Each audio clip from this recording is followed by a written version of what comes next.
Vamos falar um pouquinho da multiplicidade do sólido de Einstein. O sólido de Einstein, foi a primeira tentativa para se determinar a capacidade térmica dos metais. Se sabia muito na época do Einstein sobre a capacidade térmica dos líquidos e dos gases, mas pouco se sabia sobre a capacidade térmica dos sólidos, no caso dos metais, né? Nessa época, teoricamente, utilizando o teorema da equipartição da energia, se achava que, à medida que a temperatura fosse abaixando, a capacidade térmica do sólido se manteria constante. Mas, com o passar do tempo, e mais investigações, mais resultados experimentais, mostravam que a capacidade térmica ela tenderia a zero quando a temperatura fosse a zero. Então, o modelo de Einstein para o sólido, para descrever esse sólido, é uma primeira tentativa para calcular a capacidade térmica dos metais. E o que diz o sólido de Einstein, que é como nós vamos chamar ele daqui para frente? O sólido de Einstein, a ideia que o Einstein teve foi pegar os átomos de uma rede.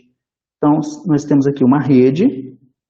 Aí, o Einstein pensou em pegar os átomos dessa rede, cada um deles, e considerar como se fosse um oscilador harmônico tridimensional independente. Então, cada um desses átomos vão ser considerados como osciladores harmônicos. Então, esse aqui é um oscilador harmônico, esse também, esse também. Então, se esse sólido, esse metal, ele possui N átomos, então nós vamos trocar por N osciladores harmônicos. Independente. O que isso quer dizer? Quer dizer que um oscilador não interage com o outro. E uma outra simplificação que o Einstein fez a esse modelo é o seguinte: todos esses osciladores, ou esses átomos, eles oscilam com a mesma frequência. Isso aqui é uma suposição muito forte, porque a gente não pode garantir que o átomo que está nesse sítio da rede vai ter a mesma frequência de oscilação do átomo desse sítio da rede. Mas foi a proposta que Einstein fez para o seu modelo, o modelo do sólido de Einstein. Uma contraposição a esse modelo é o modelo de Debye. Por quê? O sólido de Einstein em si, ele não resolveu o problema. O Einstein conseguiu construir um modelo que, com o cálculo, dava o valor para o calor específico e a zero ele tenderia a zero. Só que os resultados não batiam com resultados experimentais, mas a ideia mostrava que eles estavam indo no caminho certo. Então, o Debye, baseado nas ideias do Einstein, ele considerou uma generalização. Ele considerou uma situação em que os osciladores poderiam interagir e a frequência não era igual como no modelo de Einstein. Quando o Debye fez isso, fez os cálculos teóricos, a curva teórica caiu exatamente em cima da curva experimental, mostrando aí um sucesso do modelo de Debye.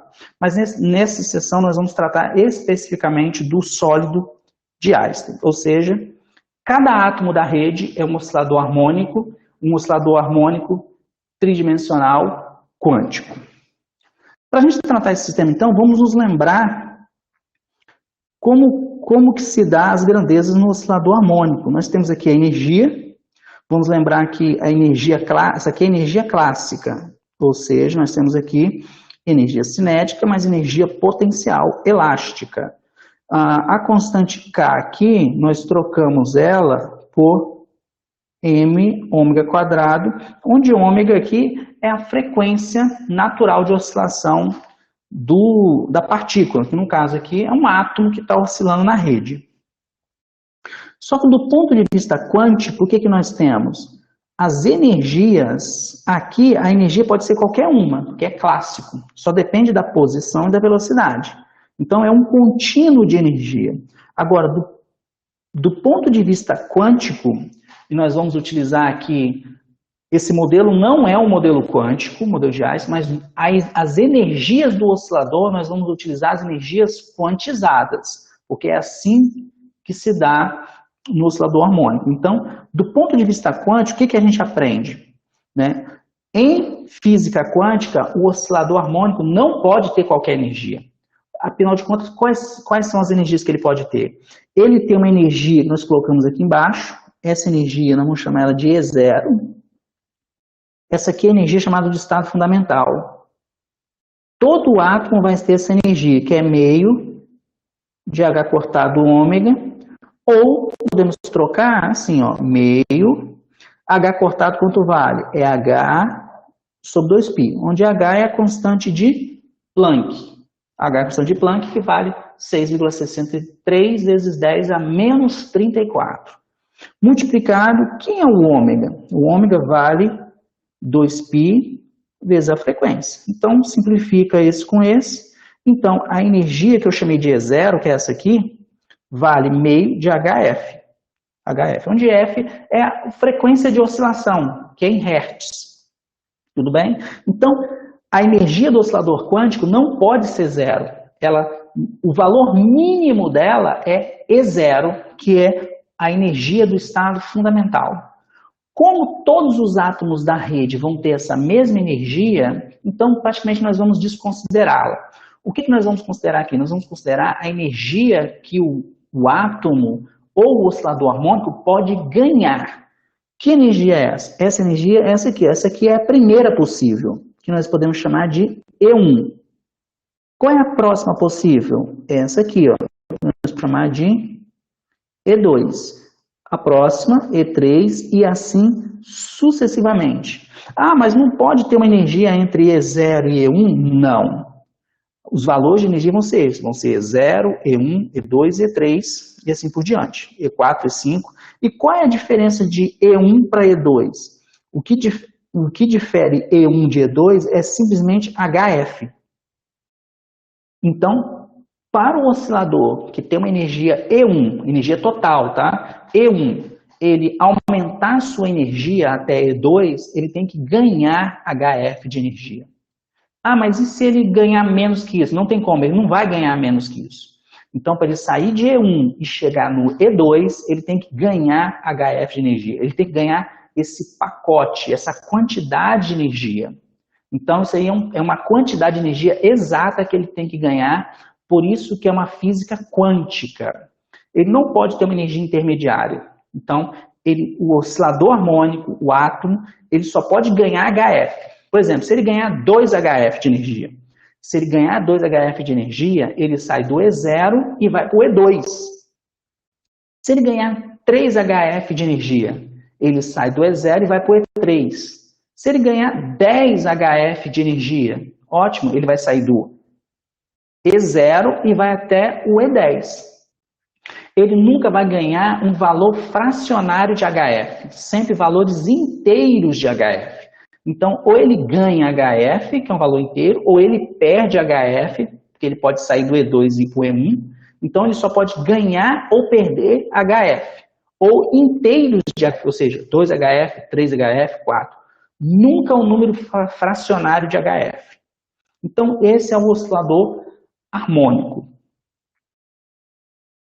Então, nós temos aqui a energia do estado fundamental, nós já escrevemos, ó, é meio de HF, e como nós já escrevemos, a energia do átomo ou do oscilador, ela vai ser quem? Ela só pode ser múltiplos de HF, ou seja, Q1. Q1 vai ser quantidade de energia do oscilador 1 ou do átomo 1, tudo bem? Então, esse oscilador, ele só pode ter números inteiros de HF. Note que eu não estou contabilizando o fundamental. Então, ele só pode ter números inteiros de HF. Então, ele pode ter 2 HF, 3 HF, 1 HF, 10 HF. Então, esse Q1 é um número inteiro. São quantidades inteiras. Então, se eu falo, por exemplo, que o Q1 vale 30, então você já sabe que a energia do oscilador, desse oscilador harmônico ou desse átomo são 30 HF. E aí nós poderíamos extrapolar isso, porque isso aqui é para um átomo. E para o 2, por exemplo, a energia do átomo 2, ou do oscilador 2, vai ser Q2HF.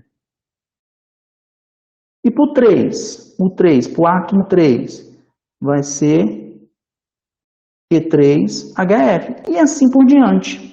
E como ficaria a energia total? A energia total do sólido, do metal, do sólido de Einstein, vai ficar assim, ó, seria a energia do oscilador 1, ou do átomo 1, energia do átomo 2, energia do átomo 3, mais até a energia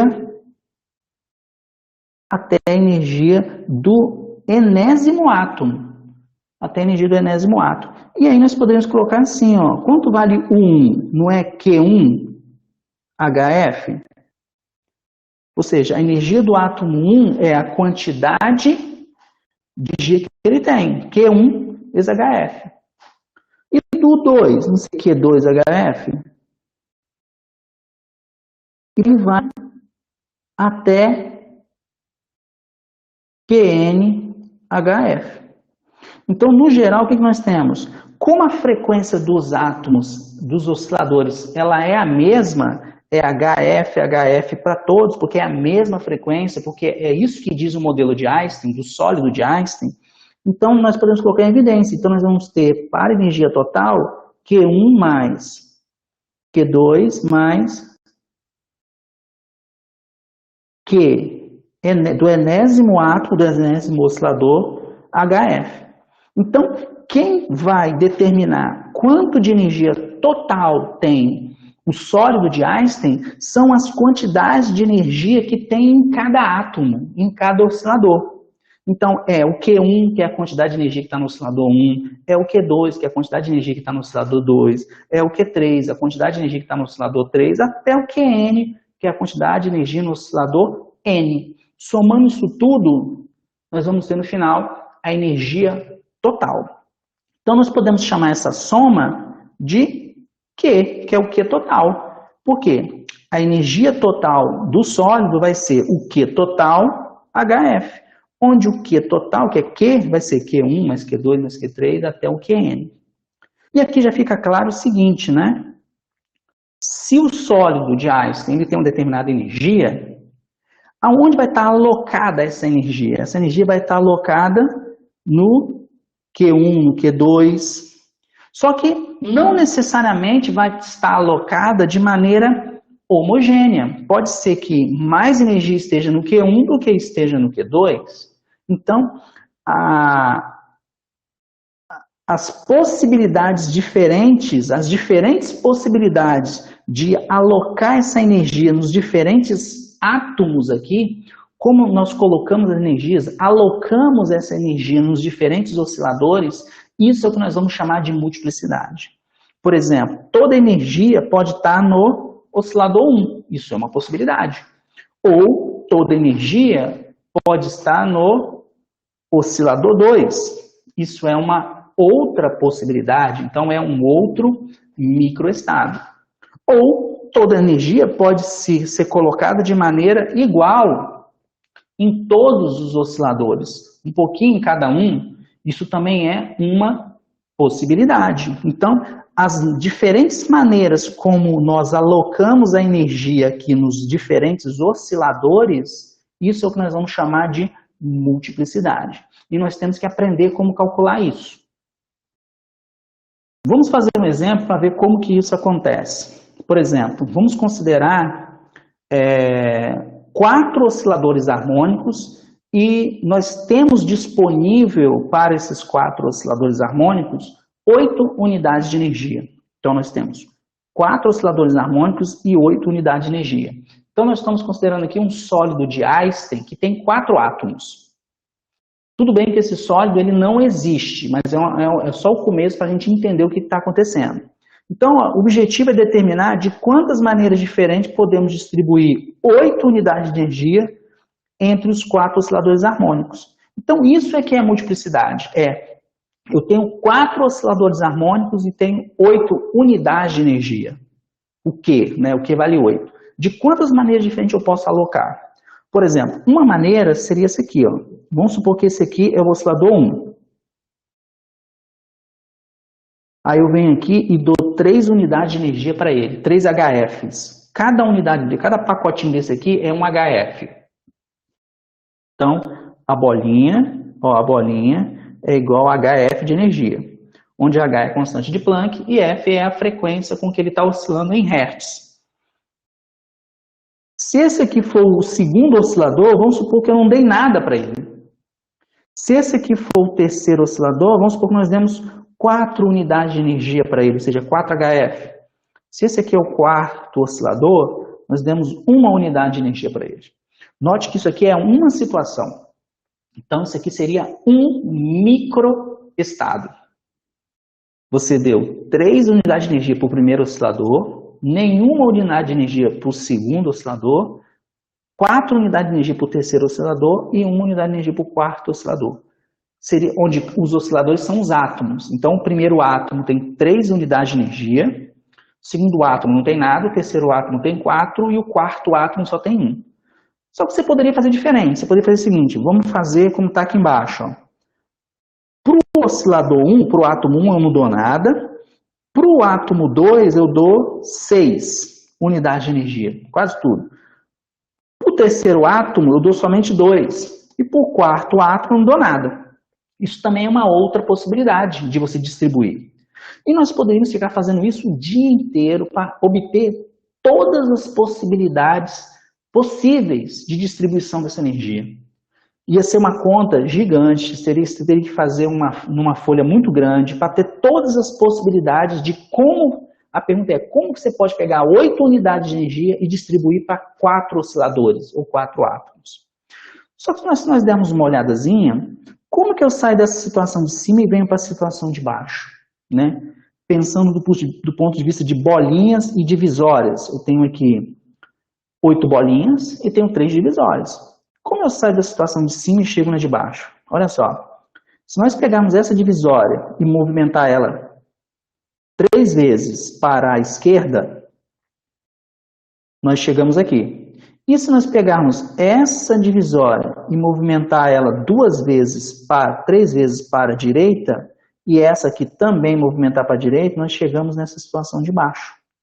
Então, se da situação de cima eu fizer algumas permutações entre divisórias e bolinhas, eu consigo chegar na situação de baixo. E eu vou além. Se nós fizermos todas as permutações possíveis entre as divisórias e entre as bolinhas, a gente consegue obter todas as possibilidades de como distribuir 8 unidades de energia para 4 átomos ou 4 osciladores harmônicos. Então, vamos fazer a conta como fica isso aqui? Aqui seriam as permutações possíveis de 3 divisórias e 8 bolinhas.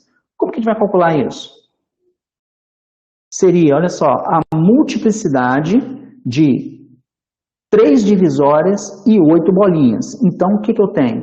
3 divisórias com 8 bolinhas, nós temos 11 objetos a serem permutados. 11. 3 divisórias e 8 bolinhas. Nós temos 11 objetos a serem permutados. E como ficaria essa permutação de 11 objetos? Seria o fatorial de 11. Só que vamos nos lembrar que se você permutar as 3 bolinhas aqui, ou fizer permutações entre as bolinhas, não muda nada. Permutar uma bolinha com a outra não gera um microestado novo, uma situação nova, uma possibilidade nova. Da mesma forma que permutar uma divisória pela outra também não muda nada. A mudança só ocorre quando a gente permuta uma divisória com uma bolinha.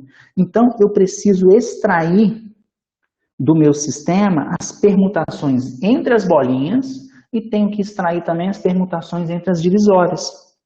E é isso que a gente faz aqui, ó. Não são 3 divisórias? Então, a gente divide por fatorial de 3. Não são 8 bolinhas? Então, a gente divide por fatorial de 8.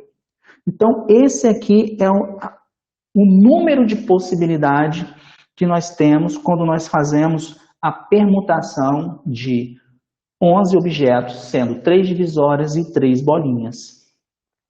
Sendo 3 divisórias e 8 bolinhas. No caso, essa aqui é a resposta para a pergunta, né? De quantas maneiras diferentes a gente consegue distribuir 8 unidades de energia para 4 osciladores. Então, esse é o número. E como faz essa conta?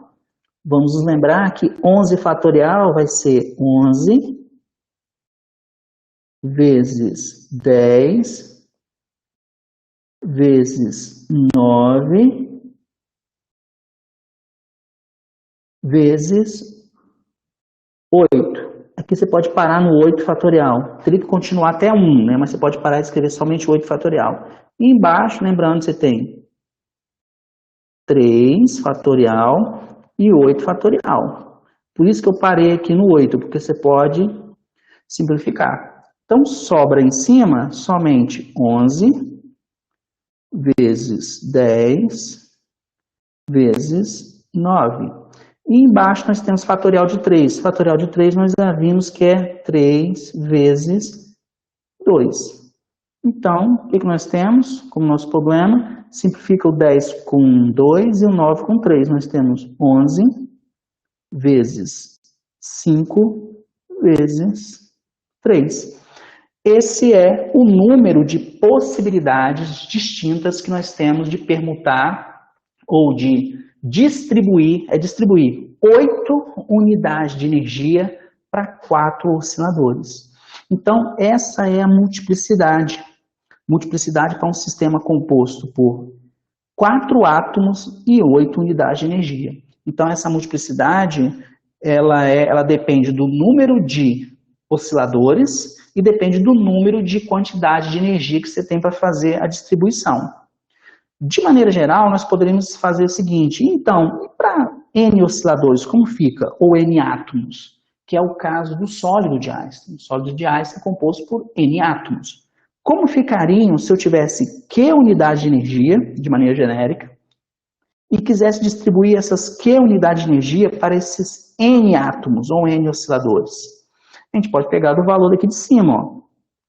11 é exatamente 8 mais 4 menos 1. Quem é 8 mais 4? 8 mais 4 é N mais Q menos 1. Então, em cima, eu tenho N mais Q menos 1 fatorial. E embaixo, quem eu tenho? Eu tenho 3 fatorial, mas 3 fatorial não é 4 menos 1? Então, nós temos N menos 1 fatorial.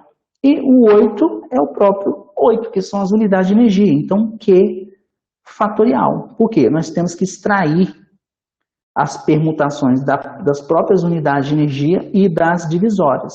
Então, com essa analogia de divisórias e bolinhas, a gente consegue calcular a multiplicidade do sólido de Einstein. Então, essa aqui é a multiplicidade do sólido de Einstein. Um sólido que possui N átomos e Q unidades de energia. O sólido de Einstein vai receber essas unidades de energia por meio do processo chamado calor. Ele vai receber essa energia por meio do processo chamado calor e essa energia vai se transformar em energia interna. E essa energia vai ser distribuída ao longo dos seus átomos ou dos seus osciladores. E as maneiras diferentes como essa energia vai ser distribuída, nós vamos chamar de multiplicidade. E é claro, aqui tanto o N quanto o Q definem um macroestado do sistema. Então essa é a multiplicidade do sólido de Einstein. Então esse aqui é um resultado importante que nós temos que gravar. Então nós já calculamos a multiplicidade do paramagneto de 2 estados e nós acabamos de calcular também aqui agora a multiplicidade do sólido de Einstein.